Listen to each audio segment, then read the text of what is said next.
Thank you, Ray, for the introduction. And welcome everybody to Keeping It Real. This is a webinar about qualitative research, or more specifically, of what we think real qualitative research is and should be, now and in the future. Let's start off with an illustration, not from research, but from real life. Now, picture this. There are two people who've just got to know each other. It's not yet a relationship, but they're beginning to have conversations on WhatsApp. So, person number one writes a pretty straightforward, casual message. Do you want to grab a drink tonight? Doesn't get an answer. So, after a while, a second message.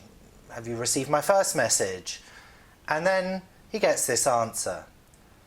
Now, all of a sudden, he's going to start thinking, what's really going on here? What's the person getting at? What's the hidden subtext here? And might sort of be tempted to ask a question like this that will probably be the end of the relationship. But actually, probably what these two people should be doing is just picking up the phone and talking to each other. And this is very similar to qualitative research. We're in a world of data, and data, which doesn't always make sense. Qualitative research can help us to bring structure to this data, and above all, by bringing structure, by recognizing patterns, to get to the all-important question, the why. Why is this really going on the way it is? Now, why isn't just about asking the question why. Not every open-ended question is a piece of qualitative research. We believe that getting to the why involves lots of other questions. Involves exploring the when, the what, the who, and the how. Exploring all the things going on around a particular observation in order to make sense of it. Because if we just ask people why, they will probably post-rationalize what they're doing. Behavioral economics shows us that we're probably not even capable of always understanding why we do certain things and putting our finger on what that might be. We don't know why we do what we do, but we will always answer the question if we're asked. And that can then lead to, at best, sort of post-rationalized or semi-rationalized answers, and at worst, as you see in this illustration here, just sort of banal things that don't really help us to understand what is really going on. So we think that qualitative research isn't just about asking why, it's about understanding why. And we do that by looking at the intersection between what people say, what people do, what people think, and what they feel. Those four things are often very, very different. And it's by uncovering the contradictions, the tensions, and the reasons behind those tensions that we really begin to understand the meaning of what is going on out there, what is going on with our consumers. That's what we think real qual is. So let's look at some examples. Here's an example from a piece of work we did for one of our TV clients. It was all about understanding people's viewing behaviour. So we talked to one young man who talked to us at length about all the documentaries he liked to watch and how documentaries were really important in his viewing patterns. At some point during the conversation, his mum and his sister were eavesdropping. And they said, hang on a minute, but when we watch TV together, we watch reality TV, we watch soap operas. That's what we watch together. So you had this contradiction between what he said and what seemed to be happening in the household. Now, the easy thing to do would be to say he was lying, he wasn't telling us the truth. But when we started to explore a little bit further, that wasn't the case. There were just multiple truths in this household, and by exploring them we uncovered something that became really, really interesting.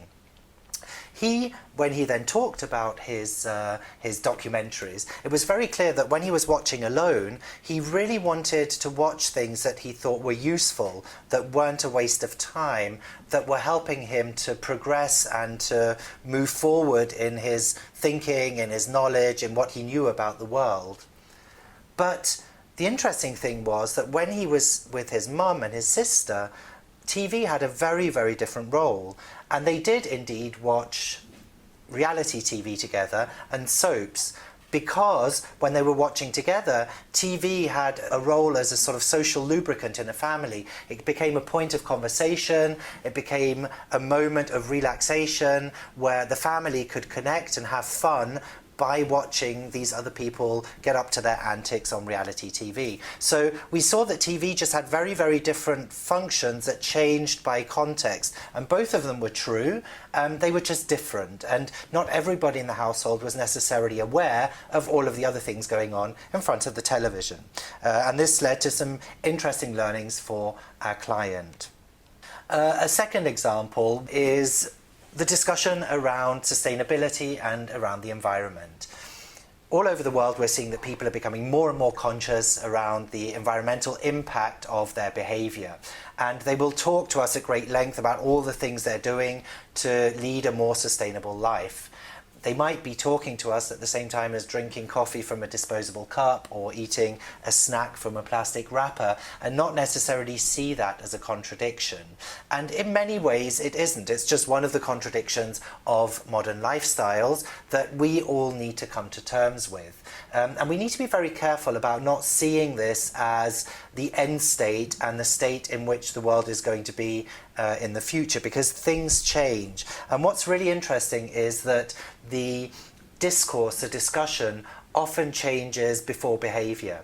So if we take nutrition in general, for example, we'll hear consumers talking about wanting to eat less fast food, wanting to eat healthier, wanting to eat less meat, but being in this dilemma of choice between what is tempting and what is tasty and what might provide pleasure and what they think will be better for them. But often this discussion precedes behaviour, and once options are in place that offer people a way to behave better, then we'll often see that behaviour then changes quite rapidly and quite severely. And it's really important to anticipate those behavioural changes. So it's not just important to see what is happening in terms of behaviour, it's also important to see how people anticipate their future behaviours, and Real Qual can really give a good perspective on that. So, does Real Qual mean that we necessarily have to observe people and spend time with them in, for example, ethnographies? Not necessarily. We can also use Real Qual in purely online contexts. Here's an example from a piece of work we did for our client Zalando, an online retailer, which was about understanding why people's love for the brand in the Nordic markets was weaker than it was elsewhere. What we wanted to do was to understand this, and one of the ways we did it in a purely online approach was to adopt offline techniques, like, for example, projective techniques, and to adapt them to this online insight community setting. And we spent a few days asking people to tell us the story of a brand party with different brands participating, to talk about the relationships with the brands, how the different brands were behaving at the party, who was talking to whom, etc., etc. And this really helped us to understand where the gap was in engagement, in likability, in brand love for Zalando versus other brands in the Nordic markets, and to put strategies in place to correct that. We also think that one of the ways of conducting Real Qual today is of mixing digital and real life. In a workshop we conducted with stakeholders of a large dairy company, we worked with different personas. The personas started off by just being descriptions on a page, and we went out and we talked to people who fitted to those persona descriptions, and we edited short 10-minute videos of each persona. The stakeholders in the workshop then got to watch these videos and to build their hypotheses on what they thought these people were really like in their real lives. Imagine their surprise when, after they built their hypotheses, the person actually came into the room, because we'd secretly invited them to the workshop too. So they could bounce off their ideas and their hypotheses to the actual person they'd been writing them for, and learn very directly what was working and what wasn't working, what they'd understood and what they hadn't understood. And the result, apart from a deeper understanding of consumers, was also anecdotes that clients tell over and over again for years since the workshop took place, and that are really rooted in real life understanding. This leads to point 4, which is co-creation, which is actually thinking of our participants, of our respondents in a slightly different way. They're not just subjects to marketing and to ideas where we're measuring reactions. They are people individuals who we can connect with and who we can build ideas with, as every co-creation and design thinking approach will show. So let's move to some outlooks of the webinar. We believe that the way forward is not just analog and is not just digital, but is a mixture of the two. I think it would be naive to think that the future of real Qual was just offline. We have lots and lots of new online techniques that work really well and that we can merge and fuse with offline techniques to build a really good and a really deep consumer understanding. It would be a shame to lose some of the fantastic face-to-face offline techniques that we have at our disposal. We also think there will be a mix of data that is live and data that is recorded. Insight communities, mobile ethnography, things that can happen in consumers real time add a realness and a value to behavioral and observational elements of research.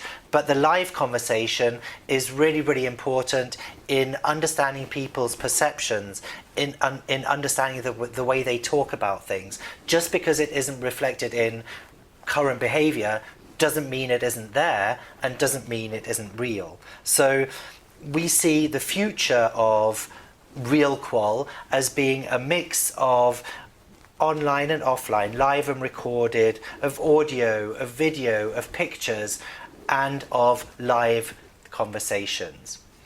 The last example that we have is a case study that fuses lots and lots of different approaches.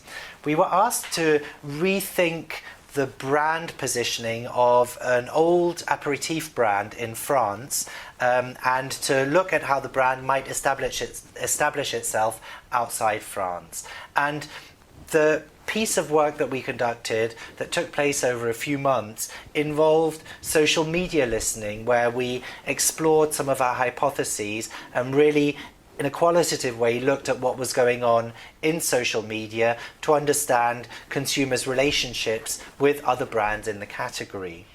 We used semiotics to really understand the deeper meaning the brand carried within it.